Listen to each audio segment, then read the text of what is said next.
Travel along the historic I-4 corridor and you'll find just about anything you're looking for. From theme parks to restaurants and even sporting events, you're one exit away from getting what you need. But within all this beauty and entertainment lies some key issues that need to be addressed, and today we'll hear from voters along this popular stretch of road about what matters most to them. Decision 2022 I-4 Tour starts right now. Hi, everybody. Thanks so much for joining us today. I'm Yvette Brusoil. We have so much to get to. And I'm Holly Gregory. Every night here on Spectrum News, we bring you stories from the communities where you live and work. So today we want to bring you stories addressing some key issues. What matters the most to you, the voters, up and down the I-4 corridor. And every topic that we touch on today will also most likely have a major impact on this year's midterm elections. You better believe it. As November draws near, voters in several states, including right here in Florida, will face some new laws. Proposed voting legislation took off after the most recent presidential race in 2020, following former President Donald Trump's claims of a stolen election and widespread voter fraud. You know, and for Florida, that meant a new law tightening rules on mailed ballots and drop boxes, now, by the way, referred to as secure intake stations. But it was quickly met with criticism by voting advocates who say, listen, it makes voting more difficult. The first stop of our I-4 tour brings us to Lake County, where Spectrum News' Curtis McLeod looks into the uncertainty and the growing debate surrounding election security. Neil Voles says he's not perfect. I made some stupid decisions, crossed some lines I shouldn't have crossed. The once convicted felon charged with fraud back in 2006 is now on a new path. Always lots of issues. Since 2015, he's helping others with felony charges get their rights back so they can become registered voters. Neil is currently the deputy director of the Florida Rights Restoration Coalition. He says while they have had success getting voting rights restored, there are concerns now with tighter laws on the books following the last legislative session. Neil says for returning felons, issues with voter fraud are front and center. If you listen to the stories of the individuals, they will say things like, I felt invisible in my community.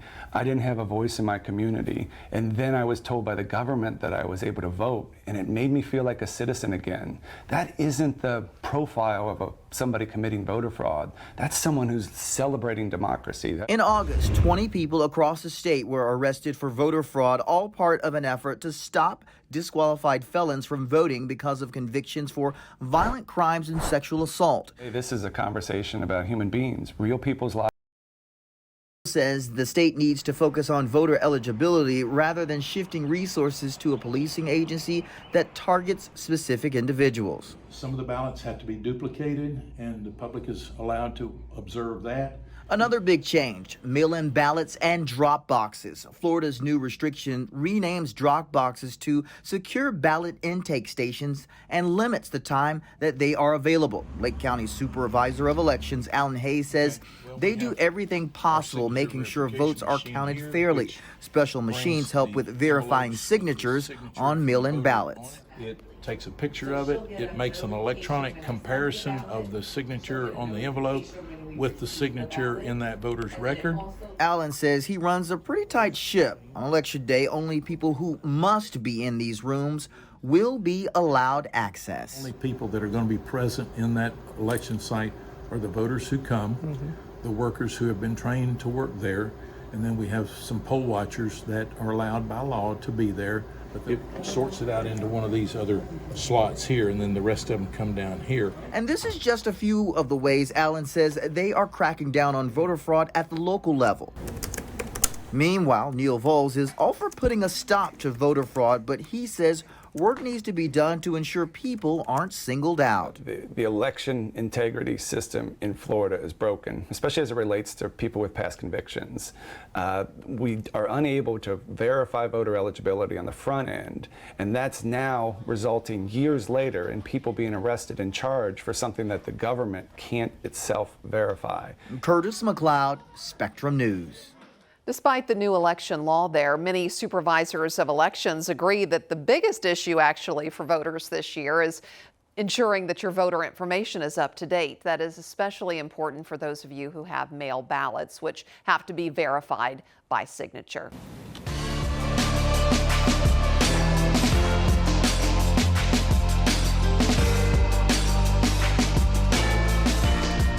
Thank you so much for joining us for tonight's big debate between the leading contenders for Central Florida's 10th Congressional District. I'm Ibeth Brusual, the morning news anchor on Spectrum News 13. And I am Scott Maxwell, columnist for the Orlando Sentinel. Okay, so the seat went up for grabs, as you recall, when Democratic Congresswoman Val Demings decided she was going to run for the U.S. Senate. Now, because of redistricting, take a look at how different District 10 actually looks now. It covers many parts of Orange County. We're talking about downtown Orlando, Eatonville, Winter Park, Maitland. Also, let's go to the east side of the county, Union Park, Alafaya, and oh, yes, the UCF area, Avalon, and so many places beyond that. It was a crowded field in the election, as you recall, back in August. Emerging victorious, now representing their parties, are Democrat Maxwell Alejandro Frost and Republican Colonel Calvin Wimbish. There are also two independent or no party affiliate candidates in the race, but neither of them qualified for the fundraising threshold set for tonight's debate. Okay, so I don't think everybody wants to look at our faces. It's certainly not mine anyway. Let's meet the candidates right now. First, from the Democratic Party, progressive activist Maxwell Alejandro Frost, who has picked up a large number of endorsements, including those from the Florida Freedom to Read Project, Latino Victory, and the Orlando Sentinel editorial board. And Mr. Frost is facing off against Republican nominee Colonel Calvin Wimbish. Mr. Wimbish is a former Army Green Beret who also has a number of endorsements, including from the Florida Family Policy Council and the Florida Republican Assembly and the Florida Research Council's PAC. Now, as you heard just a moment ago, the Orlando Sentinel editorial board did make an endorsement in that race. And while I am a member of that editorial board, I did not take part in any of the interviews for this race. And the views I write in my column are my own. The questions tonight were hashed out by the newsrooms and of both news organizations and Ibeth and I before the show. And Spectrum News does not endorse any candidates ever. Now, having said that, Mr. Frost, Colonel Wimbish, thank you both for being with us tonight to talk about so many things. Let's go ahead and go over the rules first. Okay, we have multiple topics to get to tonight. Each candidate will have 1 minute to answer a question regarding that topic. Then, if a candidate names or references another candidate in their answer, we will allot 30 seconds for a rebuttal. In between these questions and answers, we will have, I can't wait for this, the lightning round questions limited to 15-second answers. We will alternate who answers each question first, and each candidate will have 1 minute for a closing statement. Now, the order for the questions was determined by a coin flip. Maxwell Alejandro Frost won the toss, which means that the first question will go to him in order to make sure that no one gets the first and last word. The final closing statement will go to Mr. Colonel Calvin Wimbish. With further ado, let's go ahead and get debating. What do you say? We're going to get right down to the questions, and we're going to start with something that's on everybody's mind, Hurricane Ian and property insurance. As you know, the hurricane caused widespread devastation, but even before that storm rushed ashore, Florida was dealing with an insurance crisis and skyrocketing premiums that affected a lot of Floridians. The question for you two is, do you believe that the federal government has any role in stabilizing Florida's insurance market? And we'll start with you, Mr. Frost. Your 60 seconds start now. Yeah, well, first off, thank you so much for having us today. It's so great to be here with Colonel Calvin Wimbish. I do believe the federal government has a role to play in ensuring that families are not having these skyrocketing insurance costs. There's a lot of work that needs to be done. I mean, when we see what happened in the Florida State Legislature over the past few months, and especially the special session that was called for insurance, they did nothing on it because of Governor Ron DeSantis and his work to help scapegoat vulnerable communities due to his failures. And so when the state doesn't step in, the federal government does need to. And we're seeing the repercussions of that in action right now. Hurricane Ian that has devastated communities across Florida, but specifically here in Central Florida and across this district as well. I've been all around from Orla Vista to Millenia to over in East Orlando, where a lot of folks have lost everything they own due to flooding. A lot of them can't even get a claim, and they're not able to get the money they deserve because flooding wasn't part of what they got. And so I think it's really important that the federal government play a big role here in ensuring that we're protecting our citizens, especially with these devastating effects from the climate crisis. Thank you very much. Colonel Wimbish, a similar question to you. What would your approach be, and does the federal government have any role in stabilizing Florida's insurance market? Absolutely. The federal government always has a role. How it's mandated once the federal government provides the funding that comes to the states, and the states have their obligation. The amendment, 10th Amendment, gives the states the power to take the money that may come in a block fund to make sure that the insurance that the federal government provides provides to the states to disperse into their counties. And with all the 67 counties in Florida, you have to make sure that that funding supports it. Ron DeSantis did all he could prior to and throughout the Hurricane Ian to make sure that the funding that needed to go to the most devastated areas like Fort Myers, where I used to be down there as a school teacher, that devastation was taken down. What we have to do is make sure that when we allocate funds from the federal government, we just cannot add more side reasons for using money that is not insured for the people. And once it gets down to the local county level and the city level, the county level and the city level persons who are in charge need to make sure that money is properly allocated.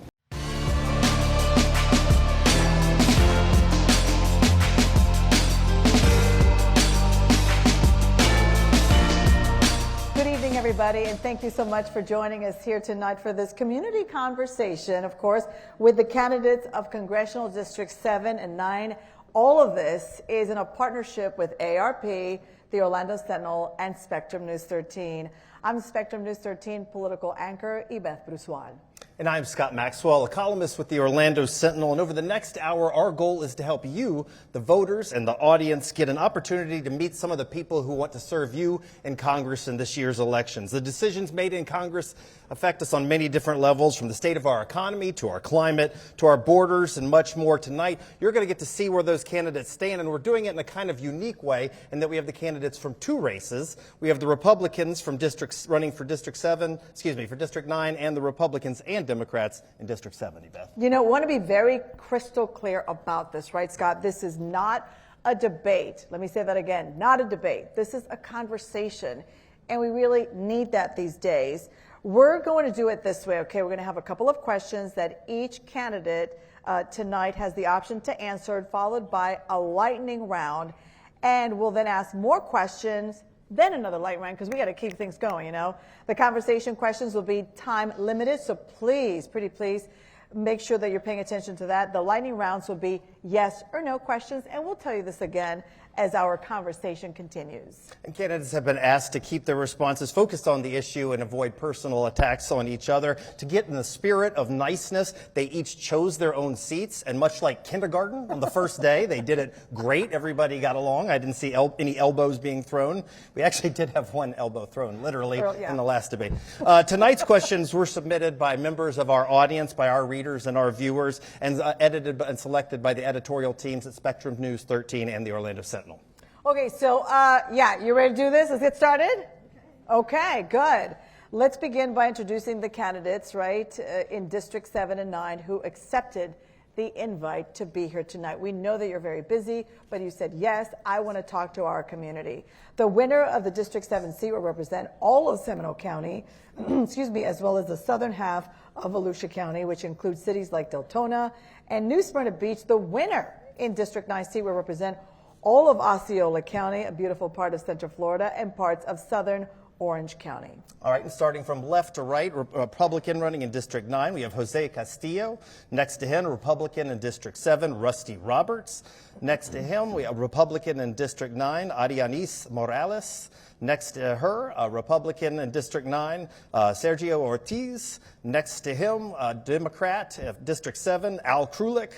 Then we have a Republican, District 7, Armando Santos, and Republican also from District 7, Erica Benfield. And then we continue now with, for District 7, Democrat Alec Pastrana.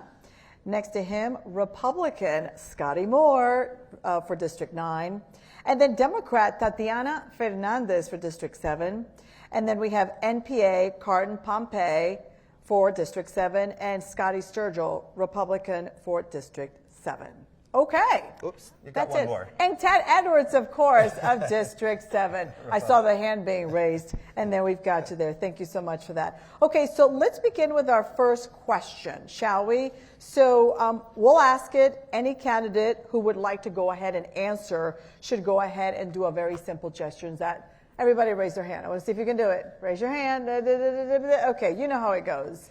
We'll call on you one at a time. You each have up to 1 minute, and I really want you to pay close attention to that to go ahead and give your answer. Our first question tonight centers on an issue that impacts every single person here and watching from wherever tonight, and that's, of course, the economy. We've all felt the effects Oh my goodness, of the rising inflation, rent, and utility costs, what would you do to strengthen our economy and bring down the cost being felt by so many people at home?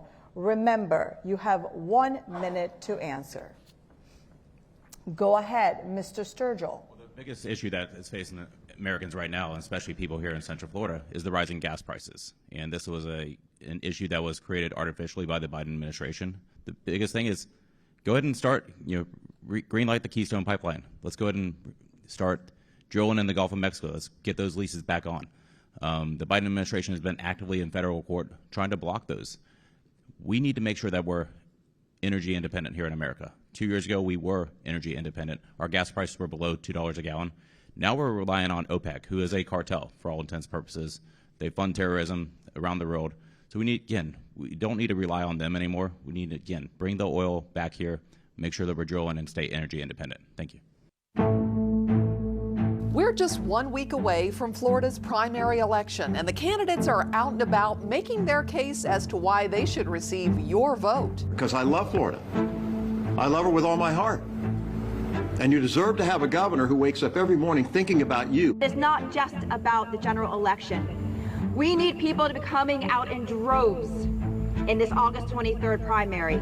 No matter what your party affiliation, now is the time to let your voice be heard. We have crews right now across the state and a team of experts here in studio to help bring you everything you need to know.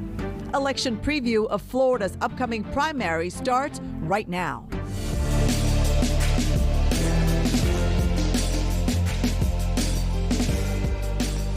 Good evening, everyone. I'm Holly Gregory. And I'm Ibeth Brusual. In just 8 days, that's it, Florida voters will make their voices heard about who they want to advance in several races on the November ballot. And on the top races on the ballot, you have the Democratic primary for governor, former Republican governor and current Democratic Congressman Charlie Crist versus current Commissioner of Agriculture Nikki Fried. They are both trying to advance on to November to take on Florida Governor Ron DeSantis. But first, to get to that spot, both of the candidates are out on the campaign trail tonight.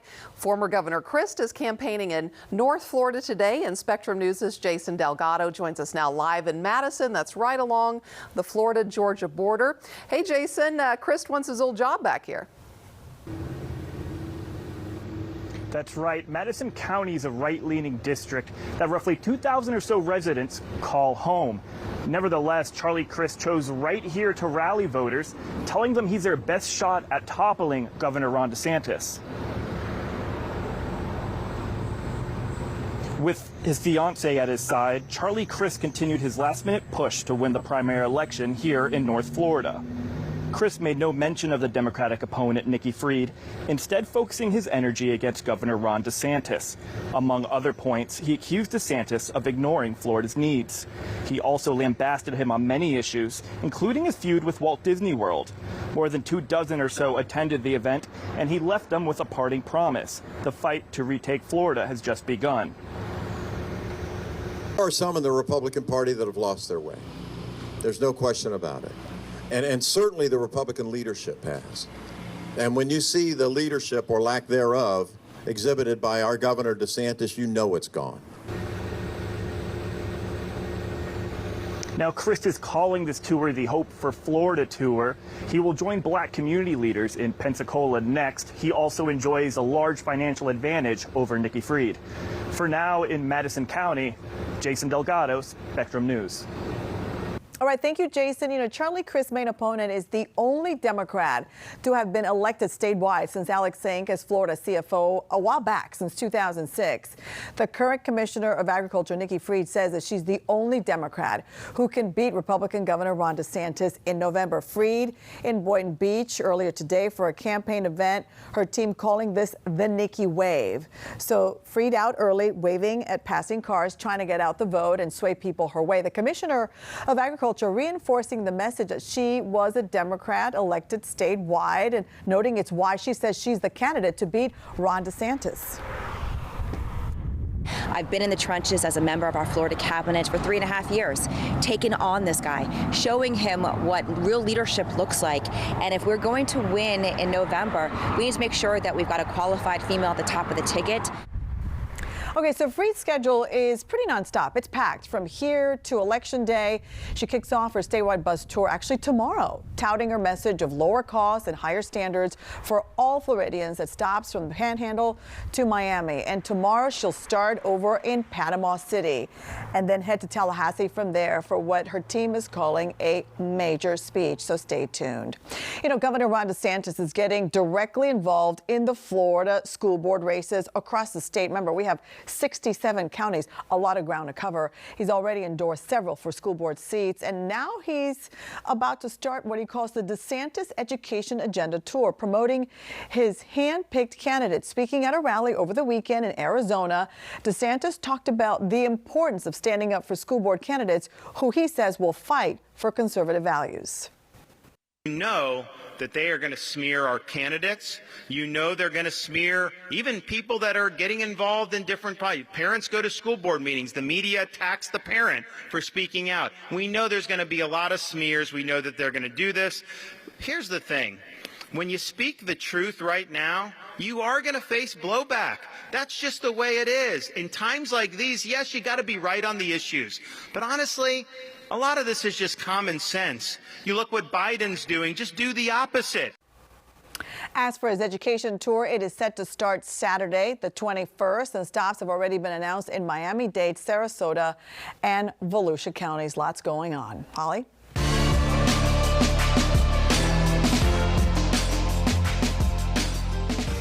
Speaking of education, in our I-4 Tour Corridor series tonight, we're taking a closer look at public education. Despite the fact that school board races in our state are nonpartisan, representatives from both political parties have never been more involved than they are this year. Spectrum News' Mitch Perry reports. It's been a journey for Angela Dubach as the head of the Pinellas County chapter of Moms for Liberty. She and her colleagues say that they've never been more engaged in school board races than they are this summer. I mean, we have people in our group that they've never even, and when I say our group, I mean Moms for Liberty in general, but they've never voted in a primary. But they are definitely voting this year. One of the most contentious issues here in Florida and throughout the country has been the claim that public schools have been teaching critical race theory. While CRT has been officially prohibited from being taught in Florida schools, Dubach says she still sees some examples in the curriculum. Your teacher's not going to tell you to open up your book and turn to chapter 12 and we'll talk about critical race theory today. No, it's all different kinds of names and labels.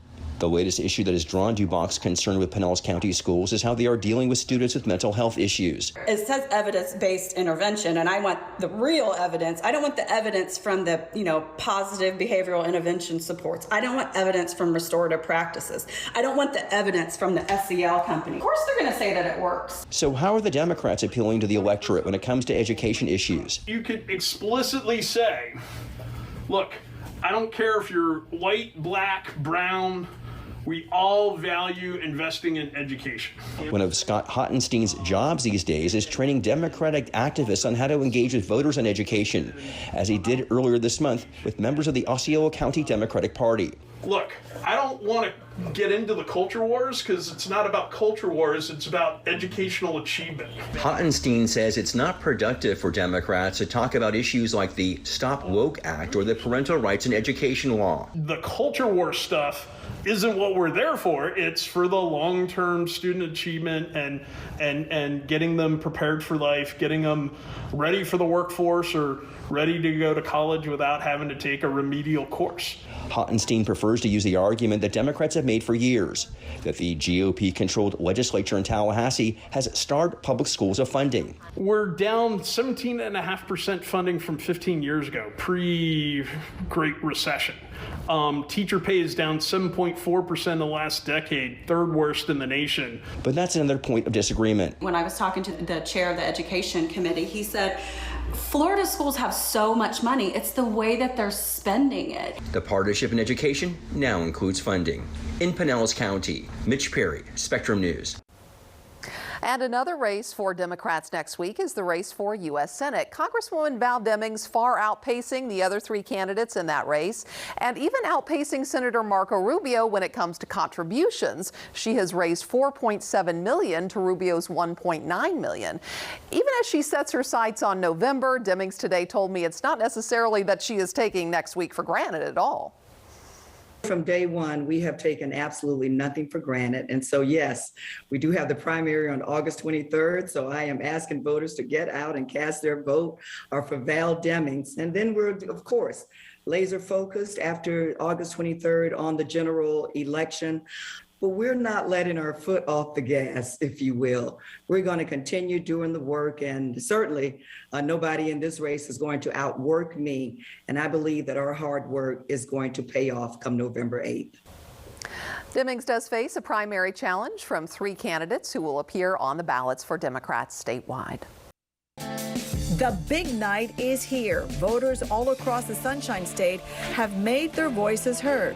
Now it's time to find out who Floridians have chosen to lead and represent them. Tonight, Spectrum News 13 is covering Florida from coast to coast.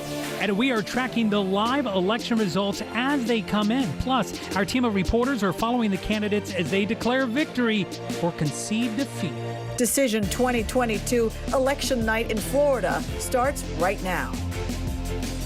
Good evening, everyone. Welcome to Election Night in Florida. I'm Tammy Field alongside Greg Angel and Yvette Bouswell. Here we are at the top of the 10 o'clock hour. Some big races essentially decided, and we've got a few more to go. So we are glad that you are with us as we track all of tonight's results. Yeah, grab your popcorn as we keep on going. We have complete team coverage tonight. Our entire team, as you see right there, covering races big and small, up and down the ballot, of course. Governor Ron DeSantis has won big with his family. He gave his big victory speech on stage just a few minutes ago, really. Already looking forward to the next 4 years, but also this storm that's in front of us as well. Absolutely. So much to get to. Jason Legato continues our team coverage following Governor Ron DeSantis' campaign tonight in Tampa. Jason? I have only begun to fight. Those are the parting words Governor Ron DeSantis left us with tonight with his wife and kids at his side. He touted the historic victory and said that freedom here in Florida is here to stay. The speech didn't last very long, but the crowd here adored every minute of it. Here's what he had to say. We made promises to the people of Florida, and we have delivered on those promises.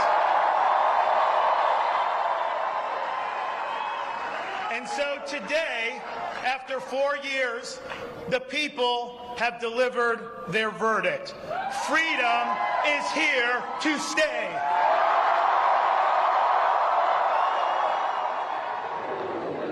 Now, it'll probably be a short-lived victory lap for Governor Ron DeSantis. There's a tropical storm on the horizon. His team tells me that he plans to return to Tallahassee quickly, and he is doubling down the issue along with the Department of Emergency Management. Meanwhile, my colleague Angie Angers is with Charlie Crist in St. Pete. Angie, what can you tell us? Yeah, Jason, things they settled down here pretty early. The election night party, I have to say, it never really got a whole lot of momentum or never really got started. But Charlie Crist, he conceded right around 8:30 this evening. He took the stage. He was gracious. He was almost soft-spoken in his speech. It was a short speech, only about 2 to 3 minutes long. And the very first thing out of his mouth was he actually congratulated Ron DeSantis on his victory. Now, when he said that, the room went completely silent. And then the second thing he did was thank his supporters. He went on to say that he was grateful to have served as governor when he did from 2007 to 2011. Take a listen. I feel like the most blessed man ever. And Governor DeSantis, to you and your family, I wish you only the best. And I wish the best to my fellow Floridians, because I love this state. I love her with all my heart. And you're great, good, decent, kind people. And you deserve nothing better than the very best that God has to offer.